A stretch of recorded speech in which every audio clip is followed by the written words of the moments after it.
If you've ever wondered what's really going on behind the scenes in a real estate transaction, you're in the right place. Whether it's the nail-biting negotiations, the crazy twists and turns throughout a transaction, or the moments that just make you want to pull your hair out, it's all going to be shared. I'm Brittany Fry, and I am the host of the Closing Chapters podcast. Here, we are going to talk about my career transaction by transaction since 2016. And we're also going to go through all of the golden nuggets that I've learned along the way that I would love to share with you. I want to shape your reality in real estate to a world that you can be confident, educated, and make really wonderful decisions for your financial future and build a real estate portfolio. No matter if you are a real estate investor, a first-time home buyer, or a luxury buyer, there's something to be had in this podcast. You're going to see it throughout the series that military is really my heart. That is my niche, and if you are a military buyer or seller, you will thrive listening to this podcast. So grab a seat at the closing table and let's close some chapters. Hey there, welcome back to Closing Chapters, Everyday Real Estate Tales. We are going to mix it up a little bit. I'm sure you can see my screen right now, and it is a spreadsheet. I just go through step by step some of the things that I look to evaluate my own personal properties, or how I have conversations with my clients about what they should do with their property or what their future looks like and how we can plan ahead. So this is an amortization spreadsheet, and it's going to show us an estimate of what the payment would be with a certain scenario, what happens if we pay extra on it, what happens as we hold the property and continue to pay down the mortgage, how it changes from the amount of interest that gets paid versus the amount of principal that gets paid. We're going to play with it and see, okay? And this is how like right now, I'll give you a real life example. We have multiple properties and most of them are in a really good interest rate. So we are having a hard time deciding on if we should hold on to them or if we should sell one and try to buy two. And the idea is that ultimately, right now, it doesn't make a whole lot of sense because we can't beat the rates that we had. And I'm going to show you what that kind of looks like and why we kind of are deciding to hang tight and just see it out.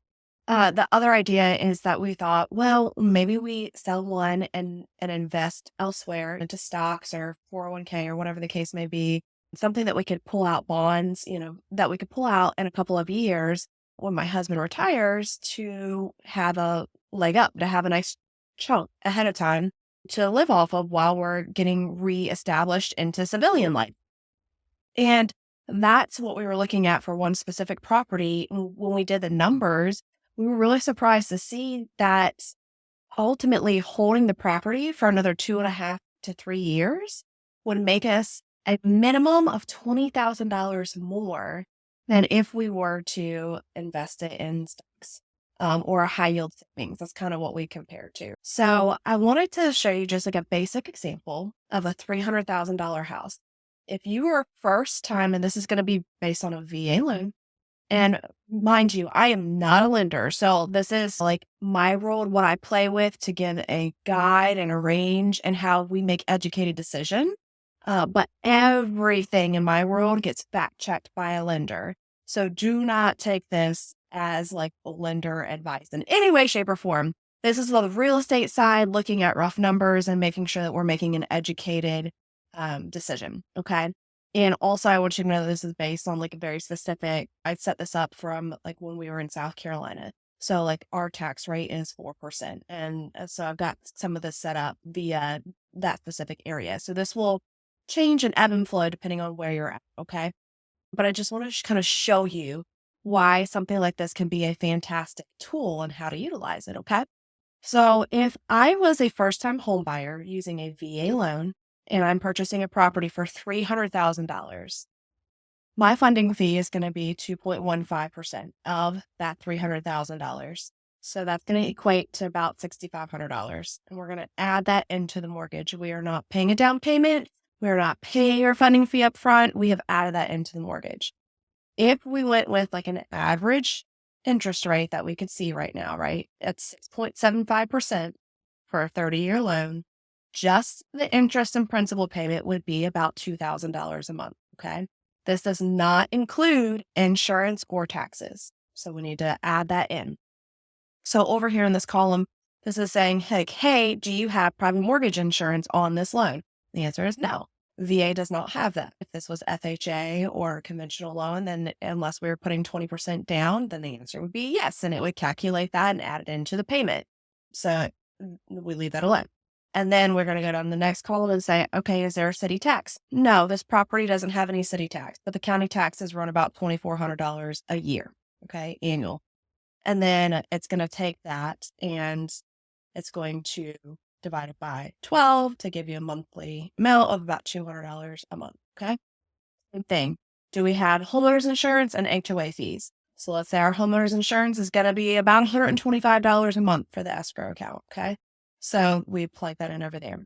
Same deal. You could do it by the total. Let's say your policy is going to be $1,600 for the year. All right. So we'll take that and then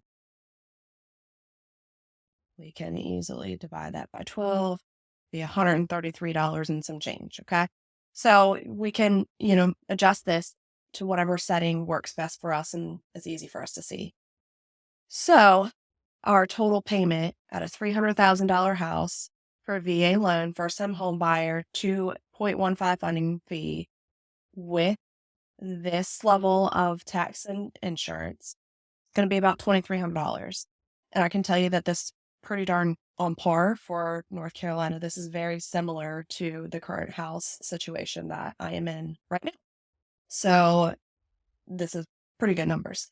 What we looked at with our Tennessee property, which is the one that we were kind of evaluating to say, hey, should we keep this or should we sell it? Because we know we've got a little bit of equity into it. That leg up in the equity has helped us tremendously. And we've paid a little bit extra each month. And with the lower interest rate, it goes further. Okay. And I'm going to show you how. So let's say our payment was $2,000. So we say, I want to pay an extra $50 a month. Okay. So if I pay an extra $50 a month, expected time off, 27 months, 2.25 years, just by paying an extra $50 a month. That's at a 6.75 interest rate. Now I'm going to show you the beauty of this, okay? And let's see here. Let me put this back to 0.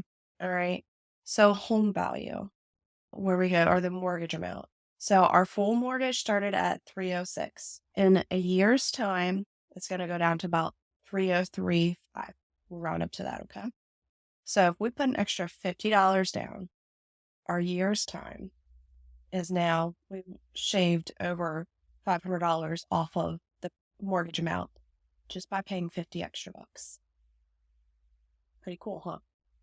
And let's say that we have a property that actually has a good interest rate. Let's say it's 3.75. All right. We were at just under 303. Okay. For that 12 months. So 302,898. Let's see what happens here. 300,000. Another $2,000 off just because of the interest. Okay. When that compounds, then it makes a huge difference, right? So here's the interesting part though, right? That $50 extra, when we have a lower interest, doesn't take you as far on eating down on the balance, because when you're doing an extra payment, it's going towards a principal and the interest is based on the principal. The lower that principal gets, the quicker that chunks away. So that's kind of an interesting thing to see. But the bigger deal is that you are eating away at your mortgage naturally a whole lot faster when you have that lower interest rate. So what we were looking at is like, okay, we bought a house for just under 300,000 in Tennessee. Okay. And so let's say that these were our numbers and we were at 2.75. All right. And yeah, that's actually just about on par. And we're paying $1,600 a month on it, which is amazing. Pay much more now with our mortgage here in North Carolina. So let's say this is our case. Okay. If we held it, let's say we held it for 2 more years. So 1 year would be, I'm going to just type this up here, 299.7.50. So it's 1 year after paying. So let's say 4 years after paying. So 1, 2, 3, 48. 4 years after paying $276,399.25. $276,399.25. All right, let's see what the difference is here.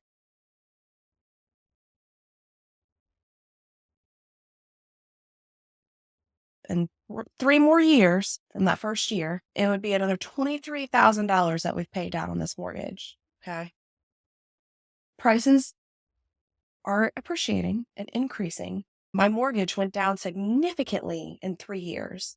And we'll compare this in a second. I get $23,000 in returns off of $1,600 a month if I put it in a high yield savings account or stocks, unless something exponentially happens. That is not the norm. I'm not going to do that in 3 years. $1,600 a month is not going to make me $23,000, almost $24,000. So that is where we kind of like looked. We were like, I can't take that $23,000 in equity that I might get and put that in stocks and make that happen again. So, or put it in high yield savings and make that happen again. So the real estate is absolutely much safer investment for us to hold it because we're not paying the mortgage. We have it rented and the renter is paying our mortgage. So basically we're building equity for free. And this is the beauty of this. So not only did I pay the mortgage down $23,000, so now the mortgage would be at $276 in 4 years' time. Okay. So let's say the house is going to sell for $375.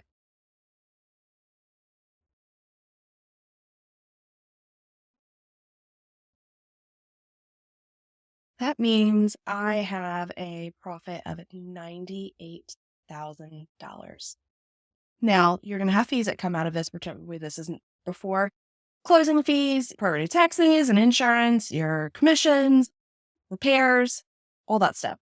But still, the way that this house is appreciated, and then the way that I'm paying down that mortgage so quickly, this is a pretty huge amount for a 4-year time span. If you don't think so, then you need to open your eyes. I don't know what else I can do to invest in that's going to give me almost $100,000 in 4 years at a minimal cost of nothing out of my pocket right now because I have a renter paying it for me. So this is where we kind of said, all right, I guess we're going to hang tight to the property. And let me tell you what we ran into. And like we've kind of talked about this before, is that you get into instant gratification mode. Okay. So we thought, well, shoot, we had the house for 3 years. Okay. So, I mean, we're at 284, we got some good equity. We could cash out and get $50,000-$60,000 maybe right now. And what can we do with that? Like, how can we free up some of our line of credit? Could we purchase a house and then pay off some bills? Could we pay off a car and purchase a house? What could we do with all this cash right now? And the reality is we can spend that cash right now. We're not going to have a darn thing to show for it. I pay off a car, cool. It just loosens up my monthly bills. If I, buy another property, cool. The rates are going to be exponentially higher, and I'm not going to make the amount of money on that property that I am on this property. It just does not work number-wise. So this is just a really cool way to show you how looking at the numbers, then everybody says the numbers don't lie. And it's the truth. So let's take that again. So we said 98,000, right, over a 3-year span. And the 2.75. Let's look at our rates now. 6.75 roughly. All right. So we can just even do the 4-year span from 306. So we're starting out at 306, 450. Okay. So let's go down to 48 months again. 289, 212. 289, 212. And also, don't pick on me for how I do Excel. My husband does all the time.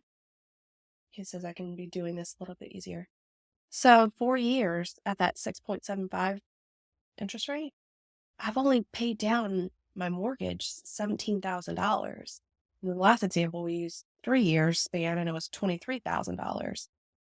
So that's a lot different. Let's take how much per year, right? So if it equals 23, 12, It's about $1,900, so $2,000 a year that I'm paying it down. Versus if we take 17, about 12, it's going down about 14. So, I mean, it's a huge difference whenever that interest rate is in play. So if you have a property that you bought and the interest rate is below 4%, I would highly encourage you to hold on to that sucker if you can, because it is working for you. Unless you have a major catastrophic issue with the property and you just have to liquidate it and get it gone, or you really absolutely need to sell to free yourself up and be in a better position, right? Every scenario is going to be a little bit different. But if you have the property paying for itself, even if it is breaking even, and you are below a 4% interest rate, you really should look at the numbers and see what the difference is going to be, even in a year or two. Because if you could hang tight, it could do a lot for you, okay? And remember, our goal is like, how do we set ourselves up for retirement? So if you are in, let's say, like 5 years or less to retirement and you own a property in the military, while you're in the military, you really should be looking at this hardcore. And I'd love to have a conversation with you one-on-one so that you can see what your potential return could be if you hold on to it and rent it versus if you sold it now, and what else would you do with it? It takes a lot to get the rate down from 6.75 to 3.75 to pay it down. I mean, that's really unreasonable. And unless you're going to hold the property for a very long time, there's no sense of paying it down that much. There just simply isn't. And in a beautiful world, our rates are going to go down and we'll all be able to refinance in the future. But the reality is that is not right now. And rates are not getting that much better. So if you got in on the sweet spot, then we need to have a conversation. And I'm going to tell you, this is a huge concern and reason why, on the flip side, there hasn't been as much inventory for buyers, is because sellers are sitting on it. They don't want to let go of that. And I don't blame you, to be honest. I mean, I just showed you that I bought 2 houses that were approximately the same price, and I'm paying $1,600 on one and $2,300 on another. And you want to know which one's the nice, newer, more aesthetically pleasing house? The one I'm paying $1,600 on. You want to know which one has a 3-car garage? The one I'm paying $1,600 on. It's really hard when you look at some of those differences just because of the way that the market changes. But the reality is houses are continuing to appreciate. So even though I paid about the same for each house, the second house is, about the same size, but it's a little bit older, and we gave up some things to get into it and stay in that price point because the houses have appreciated, the prices have gone up. So in order to maintain the price point, you have to give up other things. So not only did we give up other things, we also added an astronomical interest rate compared to where we were at before. And that's a hard pill to swallow. So if you are in that case or in that boat, one, I'm with you. I hear you and I understand. But two, in the long haul, don't let it discourage you from purchasing another property. Okay. It's a short-term issue, hopefully. So we buy properties that we're going to live in while we are stationed here. And then when we move, we make a decision, are we going to sell or are we going to rent it? Okay. So this might be one of those properties that if we cannot get the interest rate down on it by the time we are ready to move from this property, we might just consider selling it, because property has to at least break even on itself. We need to take care of itself. And right now, the rental market in my area does not support a high enough rental rate to cover my mortgage. Okay. So that's a whole nother conversation that we need to have too, in addition to. So the two things that we want to look at is, can we break even? It's not always about making extra money each month. It's like, can I break even? Because as long as the bills are being paid, maybe I've got a little bit that I can set aside in a maintenance account, then great. The property's taking care of itself, right? And then two, what does the appreciation look like? Like, what is the house going to appreciate further? And can I rapidly pay down the mortgage so that I am creating a nest egg? Especially, like I said, if we're in that 5-year plan. I've got 5 years or less until I'm retiring from the military. So these are my options. Do I keep the property and it's going to cash flow? It's going to take care of itself. It may not be cash flowing, but it's breaking even. And then two, the rate is low enough that I am building up equity at a rapid rate. Okay. So I would look at that and really determine what that looks like for you. And the reality is that whenever my husband retires, if we hold into this property until then he is going to have a year's worth of his salary up front if we sold this property when he retires. That's pretty significant. Okay. We bought this house in January of 21. Okay. So prices were just going up, but the rates were still good. And so we got very, very lucky with this. So if you bought in 2020, 2021, when you had the lower rates, or you refinanced a property with these lower rates, then really, really, really, really need to look at these numbers and play with it. And if this is something that you're interested in, I'm happy to hop on a Zoom call, put your scenario in, and talk through it and see what makes sense for you. Sometimes, honestly, selling and putting money into something else could absolutely be the better option for you, especially if you've got a little bit of a higher interest rate. But here's the catch 22, okay? Is can you sell it? So when we purchase VA, we're adding in this funding fee. So let's say the house is only worth, let's say the house is worth $315,000. I've been in the house for 2 years. I can get $315, $320 for it. All right. But I started out at $306. So 2 years, I'm at $298.5. All right. So let's math it out. So you started at, we're saying we could sell the house for $320. All right. And then we said that you are going to have a mortgage to pay off in 2 years, $298.5. It was $298,500. All right. And then let's say you are paying just say you're paying a 5% commission. Remember, commissions are negotiable. So the commission is based on the sales price. So we're paying 5% commission. Right? So $16,000. Now let's say we have another 3% of the sales price that's going to be closing cost. Probably high on the seller side. Let's just roll 2%. It still might be a lot of the closing cost comes to the buyer side, depending. Well, that is did 20%. Okay. Apparently me and my man.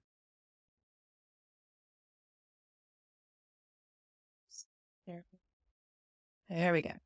$640. So that still might actually be by the time you pay the closing attorney and some prorated taxes and credits and stuff like that. So let's just round up. Let's double it and just say you're paying another $1,500 towards closing. Let's see how this rounds off. So we actually want this to be negative. Hold it. Gotta love it when you're doing something live. All right. So we want this to be negative. To subtract. We're just going to do this negative so we can add it all together. There we go. All right.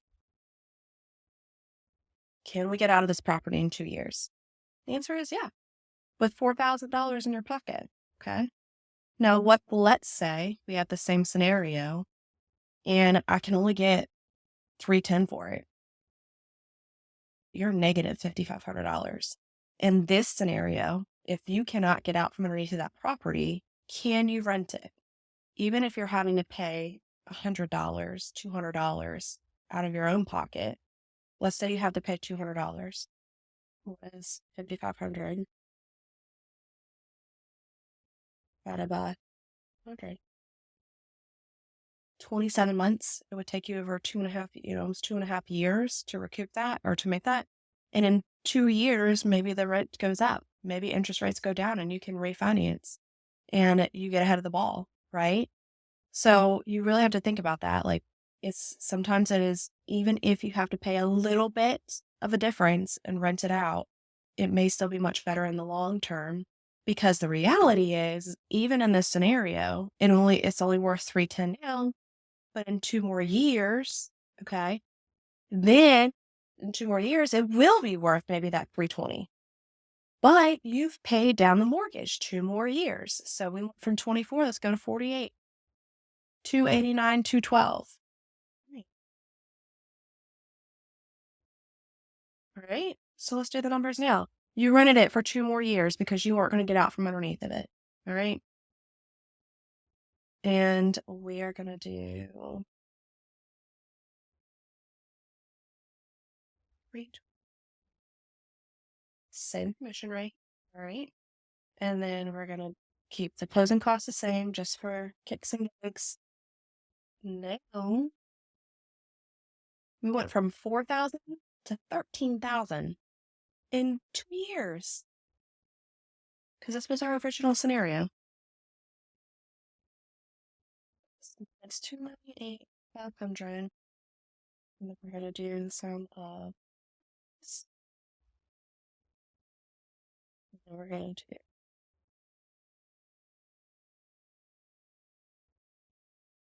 okay. Same scenario, 2 years apart.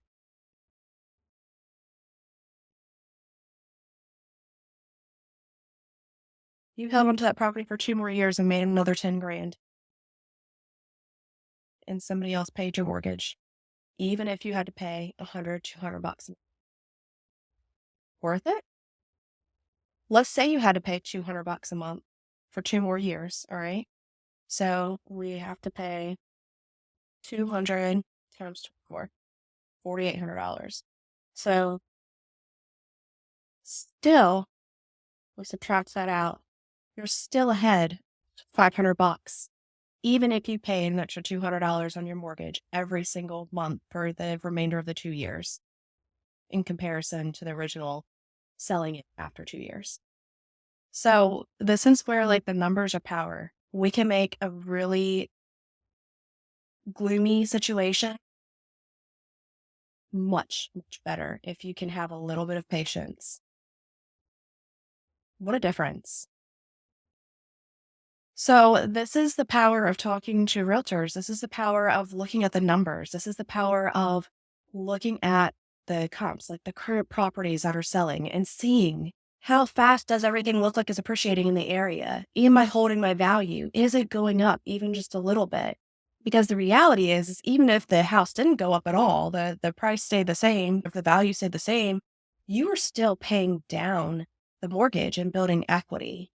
So no matter what, that gap is still getting bigger. You're still building a bigger bucket of equity there regardless. So you just have to really look at the full picture and realize that real estate is not an instant gratification game. It's just not. And in order to stick with it, you have to look at the numbers and remind yourself, like, what is your goal and how are you going to get there? Is a little bit of short-term discomfort worth another $9,000 in 2 years? It might depend on your scenario. So I hope this is helpful just to kind of see how you can play with the numbers and really gauge and make better decisions when you are educated. And this is why it's so important to talk about these scenarios and hash them out. Also, this is why we need to have these conversations from the beginning when you're purchasing a property so that you can have an idea and wrap your head around, like, what is your plan if you're going to move in 2 years? If I'm only going to be stationed at this base for 2 years, but I would really like to purchase a home, is it worth it? Am I willing to rent it? Did I only want to sell it? Like, what does that look like? And can I accomplish that? As of right now, with the information that I have, is this a good decision for me? Because we can kind of guesstimate into the future. Everything is subject to change. That's just our world. But we can have a pretty good idea looking at the numbers. Like, is this a green light or is this like, no, don't pass go? Like, I don't want to rent a property and I want to only be able to sell it. Can I do that? And if you feel strongly about that, then we need to know and have that conversation up front so that you're making a good decision that you are comfortable with and don't feel like you're going to be stressed or stuck or boxed in whenever it's time to leave and you can't accomplish what your original goal was. So I always tell my sellers, like, renting is always a great option if you are in a position to do that and you are not in a good position to sell. It has helped a lot of people that I've worked with several times. I've helped a military person get out of a short sale situation by being able to rent out their property. I have helped people from having to pay at closing by renting out their property for a year. One literally just did it a year. They were there for many years. They were at Shaw and they finally purchased a house. And within less than a year, they got orders to move. And she was so disheartened because they loved their house and it wasn't affected. And of course, they didn't have enough equity in it to sell it. So they rented the house for a year and then they were able to sell it. And actually, the houses had appreciated a good bit. So it worked in their favor and they made some money. I mean, but in the meantime, their rental income paid their bills and everything was kosher. So there really is a lot of great workarounds and significant strategies to be had when it comes to looking at real estate. And this is very basic and simple, I know, but we all need a place to start. And sometimes keeping it simple is really where we need to be. We need to see the big picture view. Is this a yes or a no? Does this accomplish what I'm looking for or no? Am I looking for instant gratification or am I playing the long game? What is the goal? So this is just as important as every other negotiation piece when you're actually purchasing a home. Like, we need to decide, is purchasing a home truly where you need to be? Most of the time, I would say yes. Every once in a blue moon, the answer is no. And a lot of that can be because of your personal preferences, not your financial situation. So as much as people tend to think that real estate is all just about the money, sometimes it's not. Sometimes it really has a lot more to do with the full scope of what your comfort zone is, what you are willing or not willing to do with the property, and what that looks like for your situation. So if you're military and you are about to retire in a couple of years, or maybe you're about to get out of the military in a couple of years and you want to make sure you have a nest egg, then let's have this conversation and see what makes sense. Or if you're contemplating whether you should sell or hold a property, let's talk about this and make sure it makes sense. Or you really want to purchase a property, but you just don't know if it's the right thing to do right now, especially with the rates being a little bit higher. Are you going to be able to get out from underneath of it? Could you actually rent it? Then let's look at that because every market is a little bit different. So there's a lot to unpack here, and this is just scratching the surface. But if you would like to have a one-on-one and talk about this a little bit more, then please message me. I would love to talk about it more. And if you like this content, then please like and subscribe and listen to more. I love sharing. I'm an open book, and you'll see on my podcast, one episode will be about a transaction that I've had, and then the next episode will be a nice little nugget of wisdom like this. We'll just talk about a topic that is near and dear to my heart because I really, really have a heart for sharing and educating and helping other people make empowered decisions.